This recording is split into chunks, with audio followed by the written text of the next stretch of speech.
तर हे बघा मंडळी, आज आहे वसुबारस आणि वसुबारसच्या खूप खूप शुभेच्छा. आणि बघा सकाळीच लवकर उठून सडा वगैरे केला आणि ही काढली आहे टिपक्याची रांगोळ.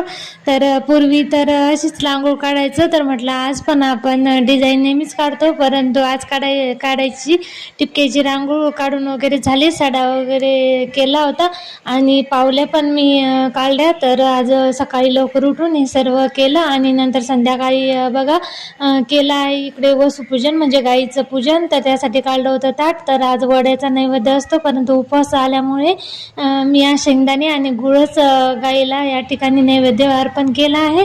आणि बघा आता करत आहे गाईची पूजा. तर ही आमची घरचीच गाय आहे, तर आपण सर्वांनीच आज वसुबारसची गाईची पूजा केली पाहिजे. आपल्या घरी गाय जरी नसली तर शेजारच्या गाईची सुद्धा आज पूजा केलं तर खूप आपल्याला असा पावन आज वसुबारस होत असते. आणि संध्याकाळचं लावला आहे इकडे तुळशीजवळ दिवा. तर अशा पद्धतीने आज झाली आहे वसुबारस साजरी.